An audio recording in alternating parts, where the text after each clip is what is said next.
Ano ang gagawin mo kung bumalik yung isang taong nanakit, nagpahiya, at nang iwan sa'yo? Yung hindi ka lang pinahiya sa harap ng mga taong nagmamahal sa'yo, kundi sa halos buong mundo at komunidad nyo. Anong gagawin mo kung magbabalik siya? Maapektuhan ka pa rin ba? O hahayaan mo na lang siya? Paano kung may dalang bomba ang pagbabalik niya? Ay, medyo nai-intrigue na yarn. Nakalam ko naman po na nakaka-intriga ang pa-intro natin for today's video. Kaya wag na natin itong patagalin because I know that you are all excited.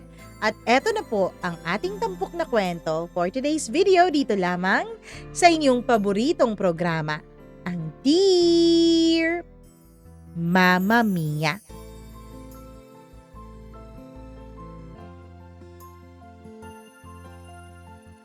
May mga sakit na dumadating sa ating buhay na hindi natin alam kung kakayanin pa ba natin.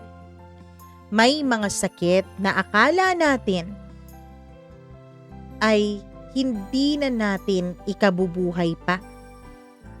Pero ang mga sakit na to, minsan sila pang nagtuturo sa atin ng mga mahahalagang bagay na kailangan nating matutunan sa buhay. Dear Mama Mia,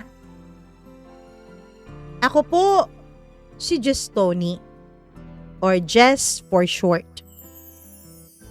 Sumulat po ako sa inyo ngayon, hindi para ipagmayabang ang nakaraan ko, kundi para ipabatid sa inyo na kahit gaano pa man kasakit ang iyong naranasan, kahit gaano pa man kasira ang tingin mo sa buhay na meron ka, ay darating at darating pa rin ang biyayang para sa'yo. At sana kapag dumating na yon, wag na wag mo akong gagayahin. Balikan natin ang araw na pinakamasakit para sa akin. Sa araw na yon, hindi ako umiyak kaagad. Nung araw na dapat ay ang naging pinakamasayang araw sa buhay ko, doon ko natutunang may mga luhang ayaw lumabas kahit gustong-gusto mo na lang na matunaw sa sobrang pagkapahiya. Nakatayo po ako noon sa harap ng altar ng simbahan. Nakangiti, nakabarong, pawis na pawis ang palad ko. Hindi dahil sa sobrang kaba, Mama Mia, kundi dahil 15 minuto na siyang late noon. Anak, Just Tony, baka na traffic lang siguro. Sabi ng nanay ko na pilit ang ngiti sa akin. Tumango ako, paulit-ulit. Lalo kapag merong lumalapit sa akin at para bang ina-assure ako na darating siya, na baka nagkaaberya lang. Pero habang tumatagal, unti-unti pong nagbabago ang tingin ng mga bisita sa paligid. Mula sa kilig, naging bulong-bulungan. Mula sa mga bulong-bulungan, naging awa ang tingin nila sa akin, Mama Mia. 3 buwan naming pinaghandaan ang kasal na ito. 3 taon ko siyang nakasama. 3 taon ko siyang minahal ng tapat at totoo. At sa loob ng 3 taon na yun, hindi ko kailanman naisip na may kaya pala siyang gawin na mas masakit pa kaysa sa pag-iwan sa akin. Yun na yung iniwan niya ako sa mismong araw na dapat ay pinakamasaya sa aming dalawa. Iniwan niya ako nang wala man lang paalam. Iniwan niya ako nang hindi man lang niya kinukonsidera na mapapahiya ako sa harap ng maraming tao. Bawat segundo sa loob ng simbahan ay parang may humihila pababa sa dibdib ko. Hinubad ko ang suot kong barong, Mama Mia. Tinanggal ko yung singsing sa kinalalagyan nito at siniksik ko yun sa bulsa ko. Parang mainit. Parang sinusunog ang balat ko. Lumipas pa ang ilang mga minuto. May mga iilan sa mga bisitang lumapit sa akin para magpaalam na. May iilan naman na hindi makatingin sa akin. Hindi makalapit. May ilan naman na kino-comfort ako. Tinatanong kung okay lang ba ako. Nagantay ako doon, Mama Mia. Nagantay ako hanggang sa naubos na ang mga bisita. Maging mga pinsan ko ay umalis na rin. Maging mga kaibigan ko. Lumipas ang 1 oras, nandun pa rin ako. Anak, alis na muna tayo. Uwi na tayo sa bahay. Sabi ng mga magulang ko. Kayo na lang muna, Ma. Dito na lang muna ako. Anak, hindi naman pwedeng iwan ka namin dito. Ma, please. Dito na lang muna ako. Umalis na po kayo, kaya ko na po ang sarili ko. Hindi pa rin sila umaalis kaya't nakiusap ako. Sigurado ka bang ayos ka lang, Diyos Tony? Tanong ng papa ko. Ayos lang ako pa. Kaya ko to. Sige, tara na, alis na tayo. Pero, wag nang maraming saksat. Sabi ng anak mo, kaya niya, 'di ba? Alis na tayo. Hayaan na muna natin siya. Pagkalis ng mga magulang ko ay lumipas pa ang 1 pang oras. Tinitignan ko ang cellphone ko. Inaantay ko ang text niya. Inaantay ko ang tawag niya. Inaantay ko ang paliwanag niya. Pero walang ni isang pumasok na mensahe, Mama Mia. Hanggang sa mismong pari na ang lumapit sa akin. Yung paring hindi na po nakasuot ng damit pang misa. Kundi naka t-shirt at shorts na lang. Siguro nakikita niya ako mula sa kumbento. Nakikita niya akong mag-isa sa loob. Anak, ayos ka lang ba? Pagpaliban na muna natin to. Hindi ko alam, Mama Mia, kung paano po ako naglakad palabas ng simbahan. Hindi ko rin alam kung paano ako ngumiti sa mga taong nag-aantay sa akin sa bahay na nagbibigay ng suporta, nag-aabot ng tapik sa aking balikat. Ang alam ko lang, Mama Mia, dun ko unang naramdaman na pwede palang buhay yung tao pero patay ang pakiramdam niya sa kanyang kalooban. Mama Mia, napakasakit. Napakasakit po nung hindi niya ako siputin sa araw mismo ng kasal namin. Hindi ko alam kung paano babangon mula sa napakatinding bangungot na yon.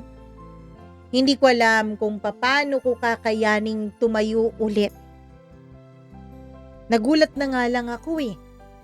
Nagulat na nga lang ako dahil pagkatapos ng 3 linggo, ay nakakaya ko na ulit bumalik sa trabaho. May mga nakatingin pa rin sa akin na parang naaawa. May mga nakatingin sa akin na parang nangungutya, parang nanghuhusga. Mama Mia, lumipas ang mga araw. Hindi ko alam kung paano ko kinaya, pero nakaya ko.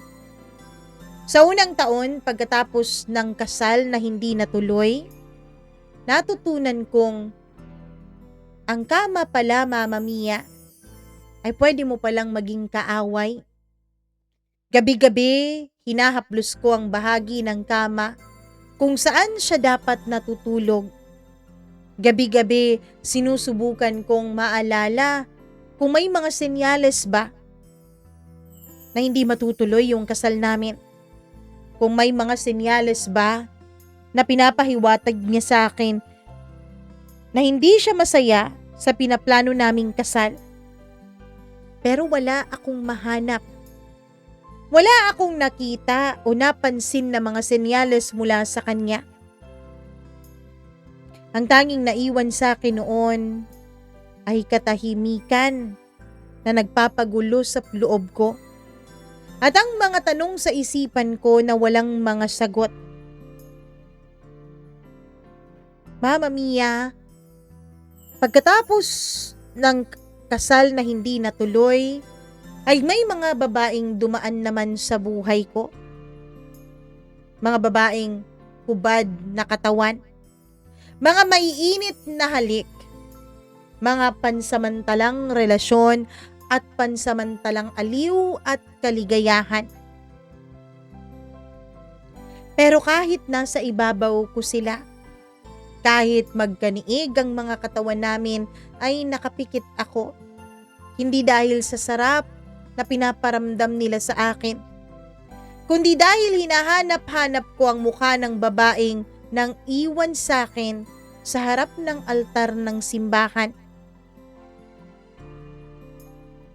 Mama Mia, iniisip ko, siguro may nagawa akong malaking kasalanan. Siguro may malaki akong pagkakasala na hindi kayang patawarin kaya niya ako nagawang iwanan ng ganon. 5 taon. 5 taon ang lumipas bago ako muling naniwala na may karapatan akong magmahal ulit. At dun pasok ang panibagong babae sa buhay ko. Itago natin siya sa pangalang Sarah. Hindi maingay si Sarah, hindi siya mapangako, at lalong hindi siya nagmamadali. Naging magkaibigan kaming dalawa. Inalam niya ang istorya ng buhay ko. Inalam niya ang mga pinagdadaanan ko. Hinayaan niya akong gumaling sa sarili kong panahon at sa sarili kong oras. Hanggang isang gabi, Mama Mia, habang magkahawak ang kamay naming dalawa ni Sarah sa dilim, ay bigla siyang nagsalita. Alam mo naman siguro, Jess, na hindi kita iiwan, 'di ba? At dun ako unang umiyak ulit matapos ang huling pag-iyak ko noon sa babaeng inindiyan ako sa araw ng aming kasal. Ang pag-iyak na yon, Mama Mia, ay hindi dahil sa sakit, kundi dahil takot na akong maniwala na meron pang totoong taong hindi mang-iiwan. Kasi sa totoo lang, nagkaroon talaga ako ng matinding trauma matapos akong iwanan noon sa harap ng simbahan. Mama Mia, naging kaming dalawa ni Sarah. Inantay niya kung kailan ako magiging handa. Hinantay niya kung kailan ako magiging okay. At nung naramdaman niyang handa na ako, ay tsaka siya nagpaliwanag. Tsaka siya nagparamdam. At hindi ko naman napigilan ang sarili ko. Minahal ko siya. Naging kaming dalawa, Mama Mia. At nang sabihin niya sa aking buntis siya, nanginginig noon ang boses ko. Hindi dahil sa kinakabahan ako, hindi dahil sa natatakot ako, kundi Mama Mia, nakaramdam ako ng napakalaking pag-asa. Pag-asa na makakabuo ako ng masayang pamilya. Pag-asa na meron na akong sarili kong pamilya na matatawag na akin. Pag-asa na may isang tao nang hindi mawawala.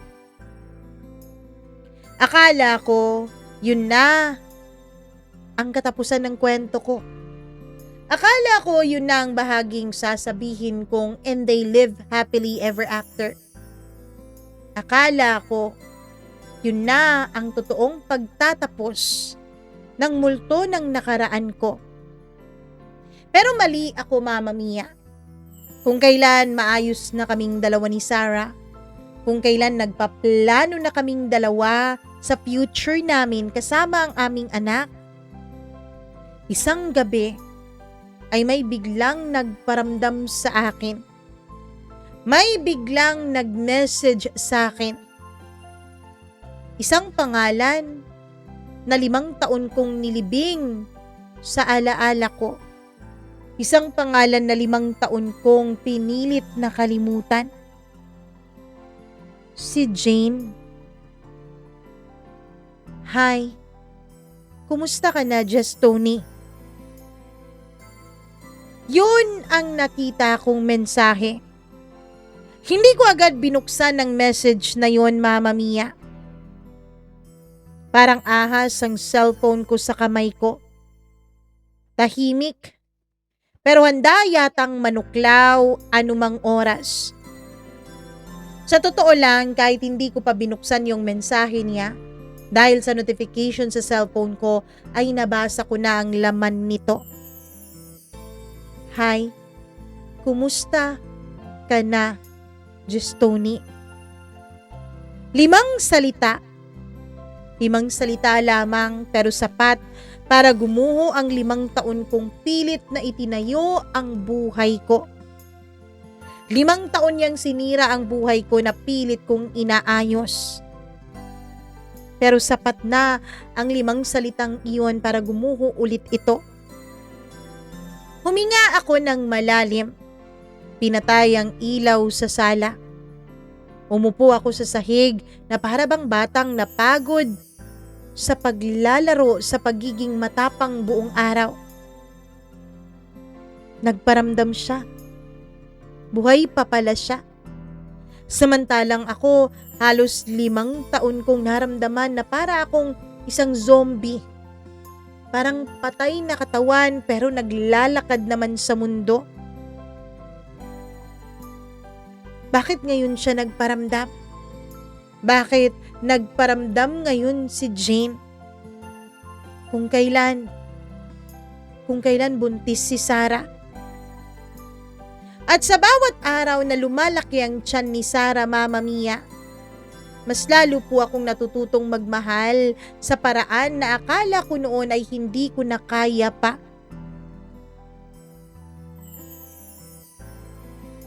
Mama Mia, naging magkaibigan muna kami ni Sarah. Naging magkaramay. Hindi ko siya minahal ng buo agad. Hindi rin niya ako minahal ng buo agad. Hinayaan niya akong buuin ko muna ang sarili ko. Ang sabi noon ni Sarah sa akin, hindi naman daw siya mawawala. Ang sabi niya noon sa akin, mas unahin ko raw muna na pagalingin ang sugat sa puso ko. Para raw walang pagsisisi kung sakali mang maging kaming dalawa ulit. O kung sakali mang maging kaming dalawa. May mga gabi noon na kahit yakap ko si Sarah, ay naaalala ko pa rin si Jane. May mga gabi na kahit wala siyang sinasabi, alam kong may mga tanong siyang ayaw niyang itanong sa akin. May mga gabi na ang init ng balat niya ang nagiging pahinga ko. Hindi para makalimutan ng sakit, kundi para maalala na buhay pa pala ako. Kapag magkatabi kaming dalawa ni Sarah, ramdam ko ang dahan-dahang paghinga niya. Ang kamay niyang marahang nakapatong sa dibdib ko, na para bang pinapahiwatig at pinaparamdam sa akin ng kaniyang katawan na dito ka lang. Ligtas ka dito. Hinding-hindi ka masasaktan dito. At doon ako nahulog sa kanya, Mama Mia. Nahulog ako sa pagiging mapagmahal niya. Nahulog ako sa pagpaparamdam niya sa akin na lagi siyang nandyan. Nahulog ako sa pagpaparamdam niya sa akin na hindi niya ako iiwanan. Mama Mia, hanggang sa naramdaman ko na nahanda na ako. At yun ang naging simula ng relasyon naming dalawa ni Sarah. At nang sabihin niya sa akin na buntis siya, hindi ko alam kung anong klaseng saya ang naramdaman ko. Alam kong isang malaking responsibilidad ito. Alam kong isang mabigat na responsibilidad ang pagkakaroon ng anak. Hindi ko po ipagkakailang, natakot din naman ako. Pero mas nangibabaw sa akin ang saya dahil may pagkakataon pa pala ako na makabuo ng sarili kong pamilya. At nang makita kong nanginginig ang kamay ni Sarah habang hawak-hawak niya noon ang pregnancy test kit niya, doon ko na intindihan. Eto na ang pagkakataon ko. Eto na ang pagkakataon kong makabuo ng isang pamilya. Pamilya na akala ko dati ay hindi ko na mararanasan pa. Hinaplos ko ang nooy maliit pang tiyan ni Sarah kahit wala pa akong nakikita doon na may nakaumbok. Sa unang pagkakataon, Mama Mia, matapos ang 5 taong pagdurusa ko, ay may inasam na ulit akong bukas. Na-e-excite na ulit akong magising sa araw-araw. Mama Mia, naging maayos naman kaming dalawa ni Sarah. Hindi kami nagpakasal agad. Unang-una, natatakot ako eh. May trauma pa rin ako. Pangalawa, si Sarah din naman ay hindi naniniwala sa kasal. Ang sabi niya, lahat daw ng ikinasal sa kanilang pamilya ay hindi naging maganda yung ending. Kung hindi namatayan, nagkakahiwalay. Hindi ko naman kailangan ang pagpapakasal mo sa akin, Justoni, para ma-assure mo ako na hindi mo ako iiwan. Alam kong hindi ka ganyang klaseng lalaki. Hindi ko kailangan ng kasal para patunayan na mahal mo ko. Yun ang sabi niya sa akin, Mama Mia. Kaya naman, hindi kami agad nagbalak na magpakasal. Hanggang sa matanggap ko nga ang mensaheng iyon. Hi, Justoni. Kumusta ka na? Mula iyon kay Jane, sa babaeng nagpahiya sa akin sa harap ng maraming tao. Pagkatapos niyang magmensahe sa akin, aaminin ko po, Mama Mia. Aaminin kong hindi na ako mapakali. Aaminin kong nagulo ang nooy akala ko tahimik ko ng mundo. Aaminin ko na naisip kong bakit kaya siya nagbalik? Ano kaya ang dahilan? Hanggang sa matapos ang 3 araw ay naglakas loob nga akong mag-reply sa kanya. Nasaan ka? Yun ang 2 salitang nireply ko sa mensahe niya sa akin. Hindi ko alam kung bakit ko siya hinahanap. Hindi ko alam kung ano pa bang hinahanap ko. Ang sagot niya, nasa isang cafe daw siya. Tahimik iyon. Malayo sa syudad at malayo sa maraming tao. Malayo rin sa lahat ng ala-ala. Yun ang akala ko. Pagkasabi niya kung nasaang cafe siya ay pumunta ko doon. Pagkapasok ko pa lang, Mama Mia, ay kilala ko na agad kung saan siya sa mga taong nandoon. Kahit nagbago ang katawan niya, kahit pumayat siya, kahit Nag-iba ang texture ng balat niya. Alam kong siya pa rin yun. Ang babaeng nang iwan sa akin sa harap ng altar ng simbahan sa pinakamahalagang araw sana ng buhay naming dalawa. Nung makita niya ako, ay tumayo siya. Hindi siya agad nagsalita. Parang pareho kaming natatakot na kapag binuksan namin ang mga bibig namin, ay babalikan lang namin ang lahat ng sakit na pilit naming tinatakasan. Ayaw na kitang makita noon, Justoni. Sabi niya sa wakas, nung maglilimang minuto na yata kaming nagkakatitigan dalawa. Hindi dahil sa hindi na kita mahal. Tumawa ako. Mapait. Mabagal ang tawang yon. Bakit? Mahal mo pa ba ako? Tanong ko. Mama Mia, hindi siya sumagot. Bagkus ay tumahimik lamang siya. Hindi ka sumipot sa dapat sana'y kasal nating dalawa. Sabi ko. Anong klaseng pagmamahal ba yun ha, Jane? Umiyak siya. Hindi nagngangawa. Yung tahimik na iyak. Hindi yung iyak na humihingi ng awa. Kundi yung iyak na parang matagal nang nakakulong.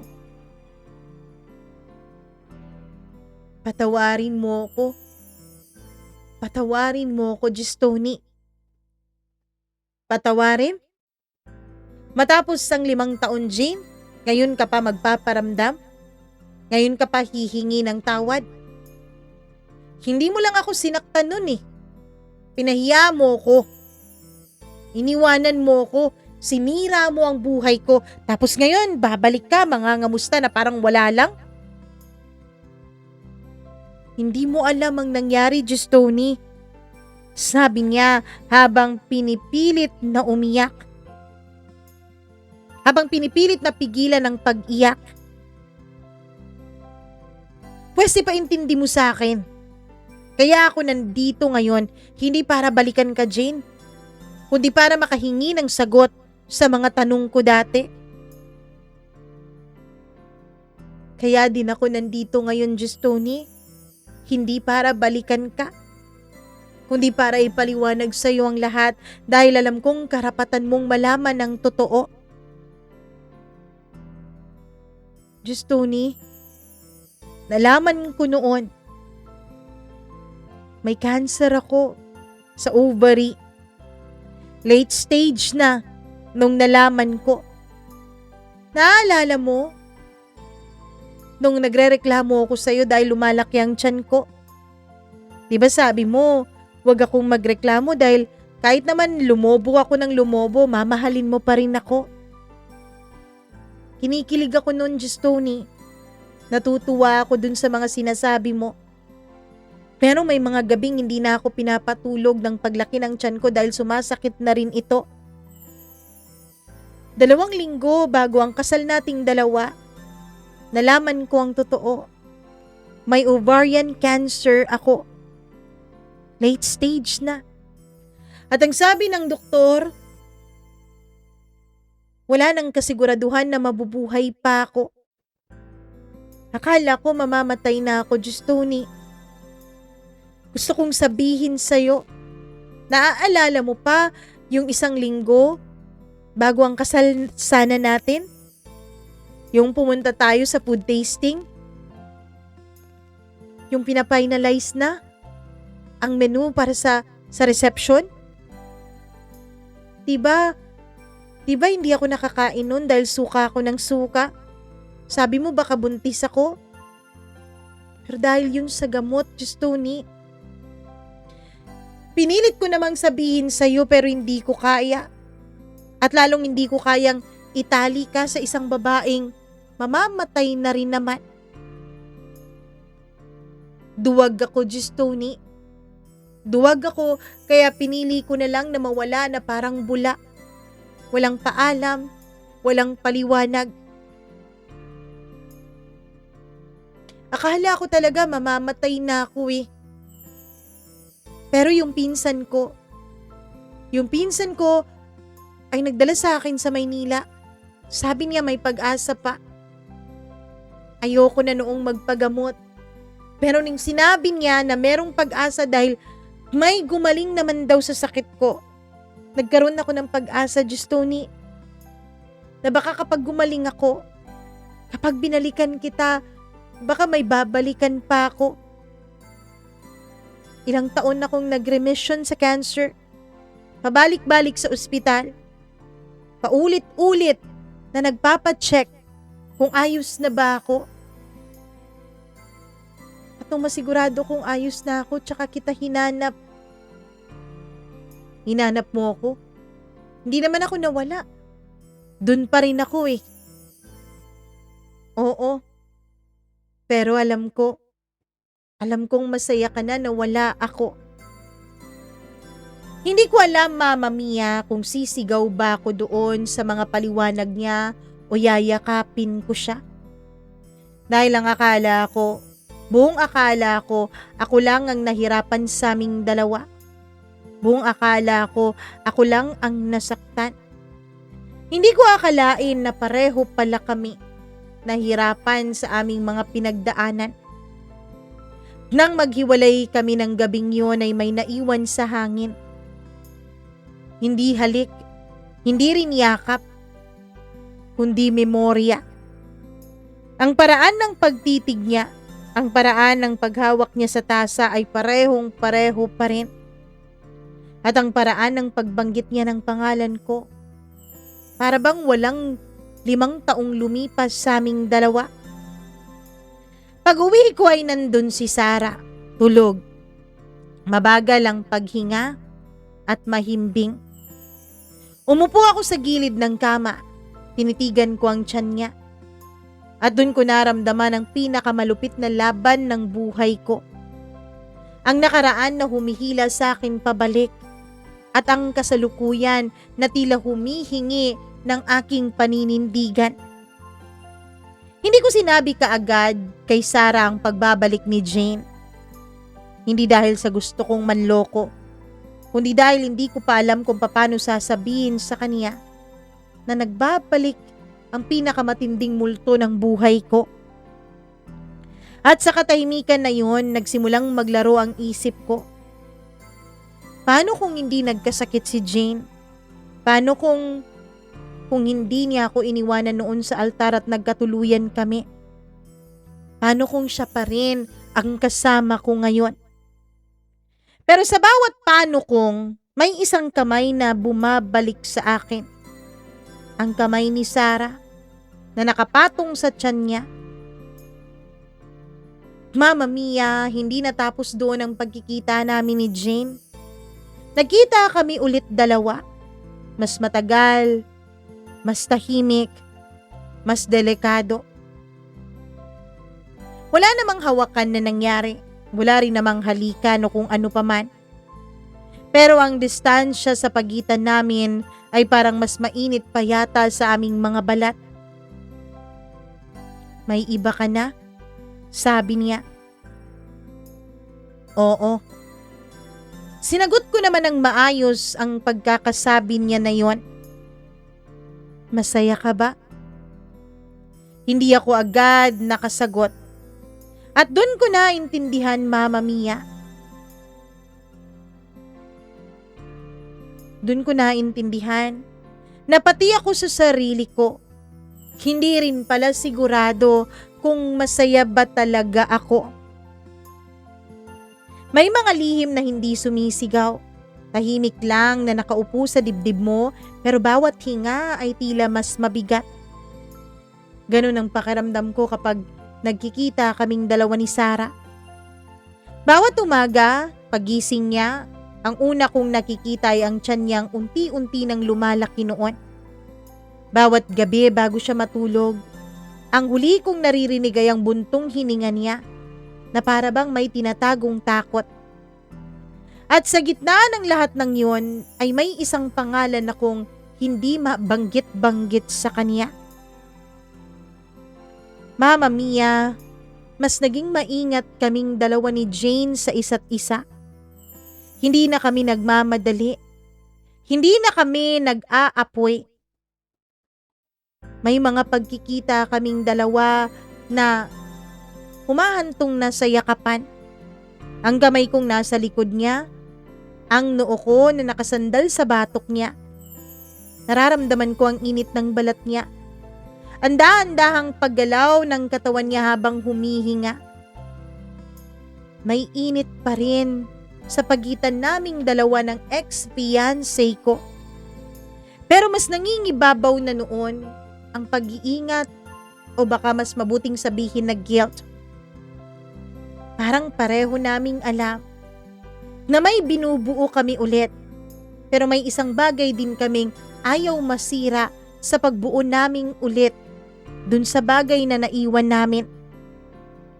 At ako, Mama Mia, hindi ko na alam kung paano lumabas sa komplikadong sitwasyon na meron ako. Isang gabi habang pinapahiran ko ng langis ang tiyan ni Sarah, ay bigla siyang nagsalita. May bumabagabag sa'yo, no? Sabi niya. Hindi yun tanong, kundi parang pahayag. Huminto ang kamay ko sa paglalagay ng langis sa tiyan niya. Para akong isang bata na nahuli noon sa matinding pagkakasala. Ha? Ano? Wala. Sagot ko. Mabilis. Masyadong mabilis. Tumahimik siya at sa katahimikan niyang yun ay tila mas lalong lumalakas ang aking konsensya. Mama Mia, hindi ko naman talaga sinasadyang magkita kami ulit ng dati kong fiancé. Pero aaminin kong hindi rin ako umiiwas. Sa bawat pagkikita ay mas konti ang mga salita pero mas mahaba ang mga titig. May mga sandaling nagkakalapit ang mga kamay namin sa mesa. Ramdam na ramdam ko na may tensyon pa rin sa pagitan naming dalawa. May mga sandaling pareho kaming napapahinto. Parang may hinihintay na may pumigil sa amin. Hindi na kita guguluhin, Justoni. Sabi niya. Pero sana wag mo akong itaboy na para bang wala na tayong pinagsamahan. At dun ako natalo, Mama Mia. Dahil nung makita kong umiyak siya, dun ko nalaman sa sarili ko na mahal ko pa rin pala siya kahit hindi na dapat. Mahal ko pa rin pala siya sa kabila ng haba ng taon na nagkahiwalay kaming dalawa. Umulan ng gabing yun. Naglakad kaming dalawa ni Jane sa ilalim ng iisang payong. Isang eksenang dati naming tinatawanan dalawa pero ngayon ay tila sumpa sa amin. Nang makarating kami sa tapat ng tinutuluyan niya ay huminto kami. Tahimik. Basa ang magkabila naming balikat dahil maliit lang ang payong na pinagsaluhan naming dalawa. Malamig ang simoy ng hangin. Pero mainit ang mga katawan namin. Kung dumating ako noon, Justoni, tayo pa rin kaya ngayon? Masaya kaya tayong dalawa ngayon? Hindi ako sumagot. Lumapit siya. Isang hakbang. Naramdaman ko ang paghinga niya sa pisngi ko. Ang init na matagal kong pinigilan ay tila bumabalik ng walang paalam. Saglit lang. Isang segundo ng kahinaan pero umatras ako. Hindi dahil sa hindi ko gusto ang nararamdaman kong sumisiklab na init sa pagitan namin. Kundi dahil naisip kong may batang umaasa sa akin. Isang bata na kahit hindi ko pa man nakikita ang mukha, ay alam kong sa akin na nakasandal habang buhay. I'm sorry. Sabi ko sabay talikod. Pag-uwi ko ay gising pa si Sarah. Nakatayo siya sa may pinto ng kwarto, hawak ang tiyan niya. Nakatitig sa akin na para bang may nararamdaman siyang hindi niya maipaliwanag. San ka galing? Mahinahon niyang tanong. Hindi ko kinaya, mamam niya. Umupo ako. Hinilapag ko ang ulo ko sa mga kamay ko. Bumalik siya. Sabi ko. Sino? Yung babaeng iniwanan ako. Tumahimik si Sarah. Napakatahimik niya. Hindi siya sumigaw. Hindi rin naman siya umiyak kaagad. Mas masakit yun, Mama Mia, para sa akin. May nararamdaman ka pa ba? Tanong niya. Mahina ang pagkakatanong na yon, na tila ba nag-iingat siya sa bawat salitang mamumutawi sa kaniyang mga labi. Parang ayaw niyang masaktan sa magiging sagot. Mama Mia, huminga ako ng malalim. Sabi ko sa sarili ko, magiging totally honest ako. Hindi ko ipaparamdam kay Sarah ang naramdaman ko nung naging sinungaling sa akin si Jane. Kaya tumango ako sa tanong niya. At doon na siya umiyak. Hindi naman yung iyak na naghe-hysterical, kundi yung iyak na parang unti-unting gumuho ang mundo niya. Hindi ko alam kung paano pa kita ipaglalaban, Justoni. Sabi niya. Hindi ko alam kung sino ang pipiliin mo. Hindi ako nakatulog ng gabing yon sa pagitan ng dalawang babae. Isa ay bumabalik mula sa masakit kong nakaraan. At isa naman ay nagdadala ng buhay na testamento ng aking kinabukasan. Naramdaman kong oras na para pumili. Kahit anong sakit pa ang idulot nito sa isa sa kanila o sahit sa sarili ko. Sa kauna-unahang pagkakataon ay tinanong ko ang sarili ko, Mama Mia. Ang pag-ibig ba ay tungkol sa kung sino ang nauna o kung sino yung hindi umalis at nananatili? May mga desisyong hindi mo pinipili dahil gusto mo, kundi pinipili mo dahil wala ka ng karapatan para tumakas pa. 3 araw akong hindi kinausap ni Sarah. Magkatabi kami sa iisang bahay, pero para kaming nasa magkaibang mundo. Naririnig ko siyang humihinga sa gabi.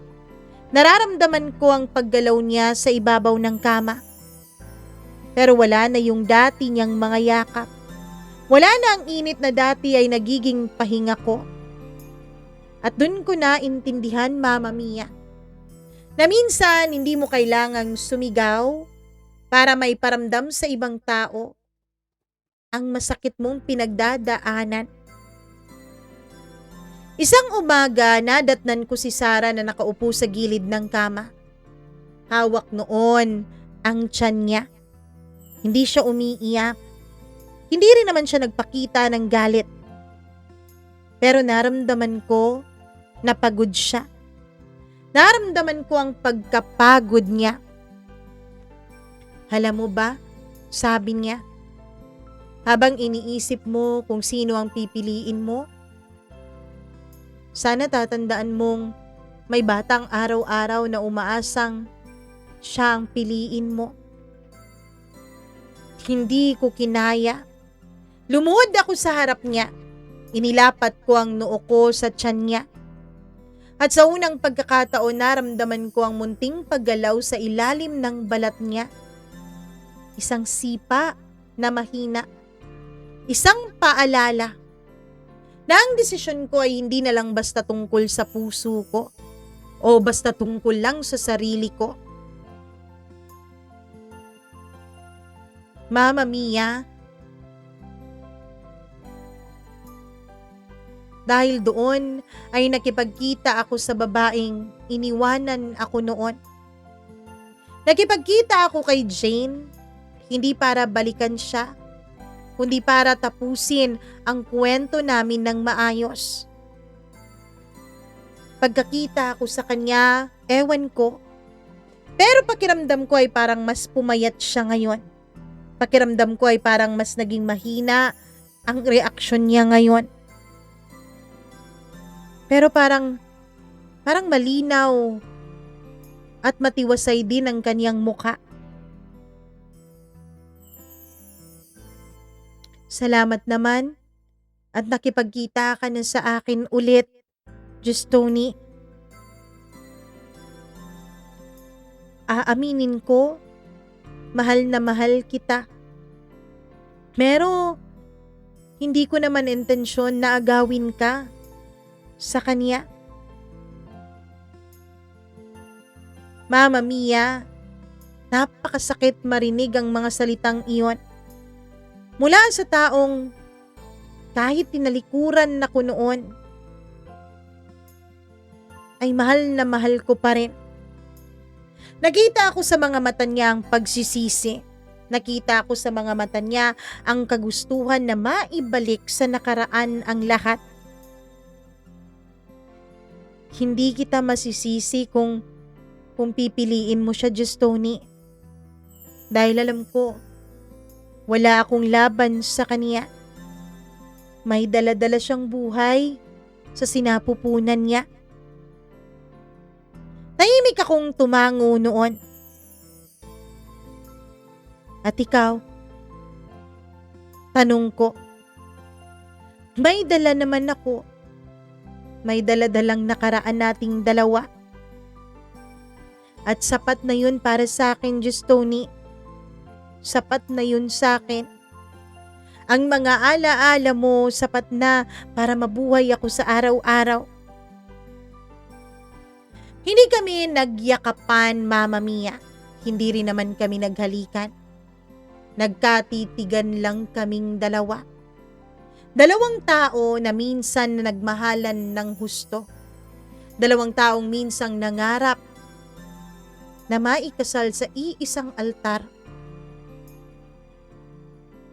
Sa uling pagkakataon ay binitawan ko siya, hindi dahil sa wala na akong nararamdaman, kundi dahil may mas mahalaga na akong pinanghahawakan ngayon. Hindi dahil sa hindi ko na siya mahal. Kasi kahit sa totoo lang, kahit nasasaktan pa rin ako kapag binabalikan ko ang nakaraan naming dalawa, hindi ko pa rin maitatanggi sa puso at isip ko na mahal ko pa rin si Jane. Paglabas ko ng cafe ay parang mas mabigat ang katawan ko.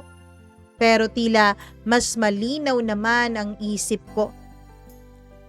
May mga pagmamahal na hindi kailangang ipaglabang muli. May mga pagmamahal na tinutupad sa pananatili pero hindi sa pagbabalik sa nakaraan. Pag-uwi ko ay nadatnan ko si Sarah sa sala. Nakatingin siya sa akin. Hindi nagtatanong. Lumapit ako, dahan-dahan, na para bang takot na takot akong mawala siya sa isang maling salita ko lamang. Pinili kita, sabi ko. At hindi lang dahil buntis ka, kundi dahil ikaw ang nandito nung wasak na wasak ako. Ikaw yung hindi nagsinungaling.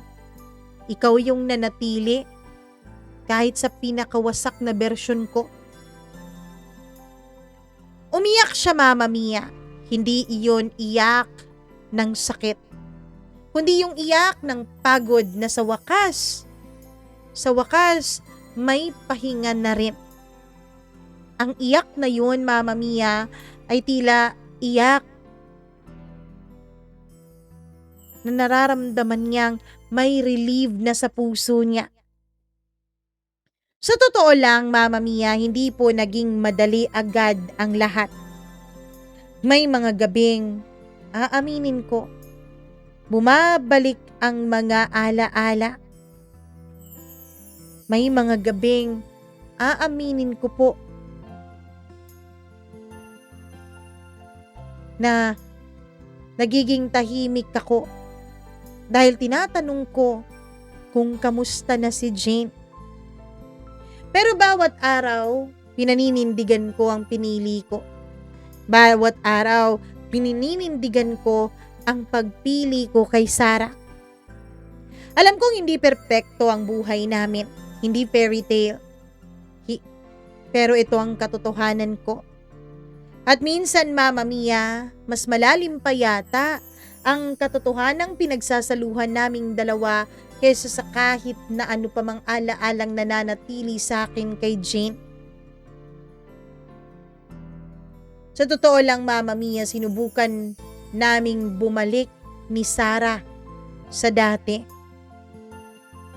Akala ko kasi kapag pumili ka na, mawawala ng sakit. Akala ko kapag pumili ka na, yun na ang panghabang buhay mo. Yun na yun.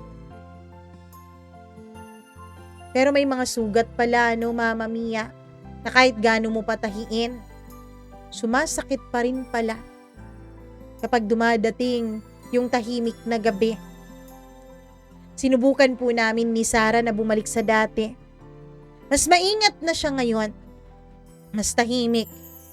Mas mapagmasid. Oo, nakaramdam siya ng ginhawa nung piliin ko siya. Pero naisip ko, Mama Mia, nakaramdam nga ba siya ng ginhawa o nakaramdam siya na second choice lang siya? Kapag hinahawakan ko ang kamay niya, hindi na siya agad humahawak ng mahigpit sa akin. Kapag hinahalikan ko ang noon niya, parang may hinihintay siyang kasunod. Parang sinusukat kung totoo pa rin ako. At hindi ko naman siya masisisi. Dahil kahit pinili ko siya, may bahagi sa sarili ko ang naiwan sa 5 taon na pagdurusa ko nung naiwan ako noon ni Jane. May mga gabing natutulog si Sarah ng maaga. May mga gabing gising ako, nakatingin sa kisame, nakikinig sa mahina niyang paghinga. At sa mga gabing iyon, bumabalik ang alaala ng katawan ng babaeng iniwanan ako noon. Bumabalik sa akin ang mga panahon na kaming dalawa ni Jane ang magkatabi sa kama. Naalala ko kung paano siya huminga kapag inaabot ko ang batok niya. Kung paano siya tumatahimik kapag hinahaplos ko ang likod niya. At doon ako natatakot, Mama Mia. Natatakot hindi dahil gusto kong bumalik sa kanya, kundi dahil kahit anong gawin ko, hindi pa rin siya mawala-wala sa aking alaala. Isang gabi, sadyang hindi na nga siguro talaga kinaya pa ni Sarah ang lahat. Natatakot ako. Sa totoo lang, Justoni, hinihintay ko ang isang araw na magising ka at ma-realize mong hindi pala dapat ako ang pinili mo dahil hindi mo pala ako totoong gusto. Dahil ang gusto mo lang ay panindigan tong nasa sinapupunan ko. Dahil 'di ba, hindi na magkakaanak pa si Jane kasi tinanggal na yung mga ovaries niya. Humarap ako sa kanya. Sarah, oo, hindi ako perpekto. Pero maniwala ka, hindi ako aalis. Tahimik siyang umiiyak. At sa unang pagkakataon nakita ko kung gaano kabigat sa kanya ang pagbubuntis niya. Hindi lang dahil sa bata sa kanyang sinapupunan, kundi dahil takot din siyang maiwan. Mama Mia, mula nung sinabi ko kay Jane na hindi ko na siya pipiliin, akala ko ay hindi ko na siya makikita pang muli. Pero isang hapon, habang pauwi ako ay may tumawag. Si Jane. Sorry alam kong wala na akong karapatang tawagan ka. Pero natatakot lang ako. May check-up kasi ako. Kasi may nararamdaman ulit akong masakit. Sabi niya. Alam ko, pinagkait ko sa'yo dati ang katotohanan. Pinagkait ko sa'yo dati ang karapatan na samahan ako. Kaya ngayon sinasabi ko na sa'yo to, Diyos Tony, baka sakaling gusto mo akong samahan sa pagkakataon na to. Mama Mia, pinuntahan ko si Jane. Ang amoy ng ospital ay laging may dalang alaala ng pagkawala sa akin. Dito kasi nawala ang kapatid ko eh. Nakaupo ako sa gilid ng kama. Nakasuot siya ng puting damit ng pasyente. Mas mahina na siya ngayon. Sorry ah. Sorry kung inabala kita. Hindi kita tinawagan para bumalik. Tinawagan kita para magpaalam. Kasi hindi ko alam kung kailan ako mawawala, Diyos Tony. Hinawakan ko ang kamay niya. Ramdam kong mahina na ang kanyang katawan. Ramdam ko, Mama Mia, na maikli na lang ang buhay na nalalabi para sa babaeng sobra kong minahal dati. Salamat, Diyos Tony. Salamat kasi kahit tinakasan kita dati, kahit sinaktan kita, hindi mo pa rin ako magawang baliwalain. Hindi ako umiyak sa kanyang sinabi. Ngumiti lang ako at sa loob-loob ko, Mama Mia. Sabi ko, eto na yata ang huling pagpapakita ko sa kanya ng pagmamahal. Pag-uwi ko, Mama Mia, galing ospital ay nandun si Sarah. Hinaplos niya ang tiyan niya. Nakatingin at nakadungaw sa labas ng bintana. Lumapit ako. Inilagay ko ang kamay ko sa ibabaw ng kamay niya. Hindi naman siya umiwas. At doon ko naramdaman na parang handa din si Sarah na harapin ang lahat para sa anak naming dalawa. May mga araw na hindi mo makakalimutan kahit pilitin mo. Hindi dahil masaya ka, kundi dahil doon nagbago ang anyo ng puso mo. Isang araw, Mama Mia, galing ako sa paliligo. Paglabas ko sa banyo ay nagulat ako dahil namamaga ang mga mata ni Sarah. Dumadangoy-ngoy siya sa pag-iyak. Sarah, anong nangyari sa'yo? Takot na takot kong tanong dahil akala ko baka may nangyari sa anak naming dalawa. Wala na siya, Diyos Tony. Wala na siya. Ano? Sinong wala na? Pinakita niya sa akin ang cellphone kong binuksan niya pala. Isang mensahe. Galing sa common friend naming dalawa ni Jane. Pinaalam niya sa mensaheng iyon na namatay na si Jane kaninang madaling araw. Hindi ko napigilan ng mapaluha. Nagyakapan kaming dalawa ni Sarah habang umiiyak. Patawarin mo ko. Patawarin mo ko. Kung pinagkait kita sa kanya, Diyos Tony. Hindi mo ako pinagkait sa kanya. Patawarin mo ko, Diyos Tony. Wala kang kasalanan, Sarah. Oras na nga siguro talaga para magpaalam tayo kay Jane. Nang araw na yon ay nagpaalam ako sa opisina. Hindi ako pumasok. Sumama sa akin si Sarah at pumunta kami sa burol ni Jane. Doon sa burol ni Jane ay pinakilala ko sila sa isa't isa. Humingi ng tawad si Sarah, Mama Mia. Humingi siya ng tawad. Dahil pakiramdam niya ay inagaw niya ako mula kay Jane.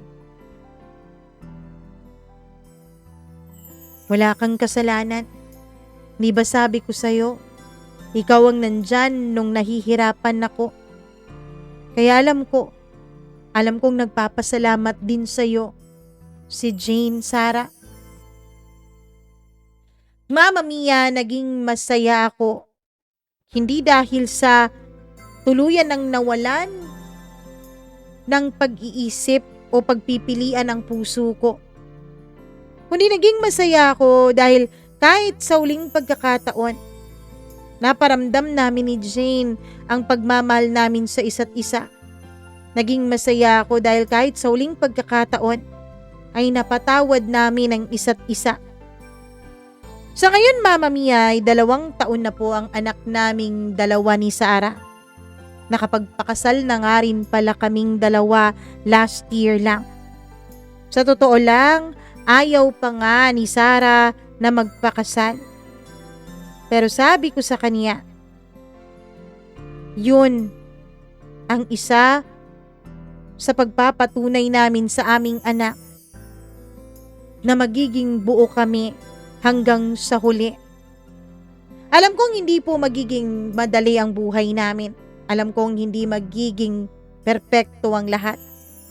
Pero nakahanda po ako sa kahit na anong pagsubok man na darating sa amin. Nakahanda po akong harapin ng lahat, alang-alang sa mag-ina ko.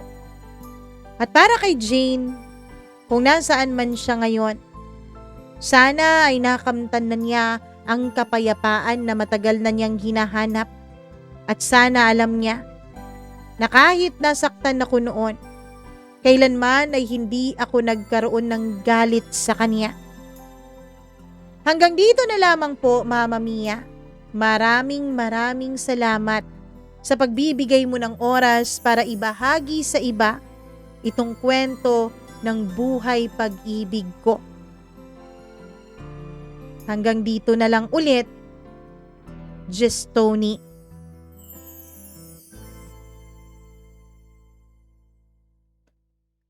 Grabe ang kwento ni Jess Tony, hindi ba?